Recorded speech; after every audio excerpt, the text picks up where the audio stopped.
কন্ট্রাক্টরের অত্যাচার মানছি না, মানবো না, কন্ট্রাক্টরের অত্যাচার মানছি না, মানবো না, এই নিম্নমানের ঢালাইয়ের কাজ মানছি না, মানবো না। 1/2 ইঞ্চি ডাস্ট নাই, এর উপরে বলছে ঢালাই করবো, তার জন্য জুট জুলুম করার জন্য এই লোকগুলোকে ডেকেছিল। নিম্নমানের সামগ্রী দিয়ে তৈরি করা হচ্ছিল আমাদের পাড়া আমাদের সমাধান প্রকল্পে রাস্তার কাজ। এমনটা খবর পেয়ে তৃণমূলের পঞ্চায়েত সমিতির সদস্য প্রতিবাদ করতে এলে তার উপর হামলার চেষ্টার অভিযোগ উঠল ঠিকাদারের লোকজনদের বিরুদ্ধে। শাসক দলের জনপ্রতিনিধিকে মারধরের এমন ঘটনায় রীতিমতো চাঞ্চল্য ছড়িয়েছে এলাকায়।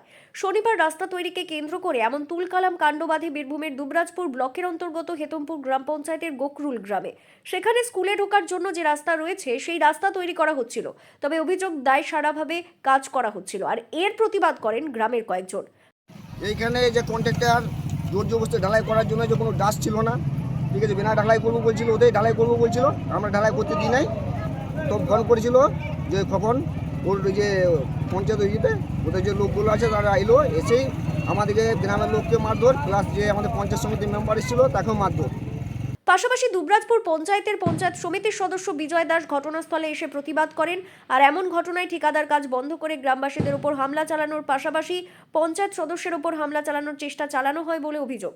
ঘটনার পরিপ্রেক্ষিতে দুবরাজপুর খয়রাশোল রাস্তা অবরোধ করে গ্রামবাসীরা বিক্ষোভ দেখান। খবর পেয়ে ঘটনাস্থলে পৌঁছে দুবরাজপুর থানার বিশাল পুলিশ বাহিনী এবং তারা গ্রামবাসীদের সঙ্গে কথা বলে অবরোধ তুলে দেন। এমন ঘটনার পরিপ্রেক্ষিতে হেতমপুর গ্রাম পঞ্চায়েতে গুন্ডারা চলছে বলেই মন্তব্য করেন দুবরাজপুর পঞ্চায়েতের সমিতির সদস্য বিজয় দাস। গ্রামবাসীদের অবজেকশন যে হেতমপুর পঞ্চায়েতের আমার পাড়া আমার সমাধান যে কাজ চলছে সেই কাজের মান খুব খারাপ। তো আমাকে ফোন করে এসে দেখি যে হ্যাঁ 1 ইঞ্চি ডাস্টও নেই, 6 ইঞ্চি ঢালাই জায়গায় 1 ইঞ্চি 2 ইঞ্চি ঢালাই করছে, কাজ করে আছে আপনার সামনে দেখতে পারেন। তো আমি এসে বললাম ভাই তোমরা গ্রামবাসীরা যাই শিডিউল দেখাও, নিয়ে কাজ করে, তখন ওরা কাজ বন্ধ করতে বলি বন্ধ করে দেয়। বন্ধ করে দেওয়ার পর কন্ট্রাক্টর জোর জবরদস্তি হামলা করার চেষ্টা করে, তখন চুপ হয়ে যায়।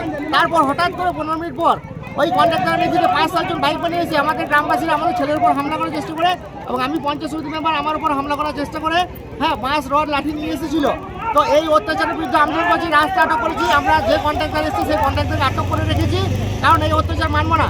আমাদের গ্রাম পঞ্চায়েতের এনএসকে ফোন করি যে কাজের মান, উনি বলে শনি রবিবার আমরা ছুটি আমরা নিতে পারবো না, সোমবার। তো শনি রবিবার অন্ধকারে কেন কাজ করা হচ্ছে গ্রামবাসীদেরকে অন্ধকারে রেখে, এবং এত ঢালাইয়ের মান খারাপ, সেই হিসাবে আমি প্রতিনিধি হিসাবে এখানে আসি, সেইখানে আমার উপর হামলা করার চেষ্টা করে। এই অরাজকতা হেতমপুর গ্রাম পঞ্চায়েতে মানবো না, হেতমপুর গ্রাম পঞ্চায়েতে গুন্ডা রাজ চলছে।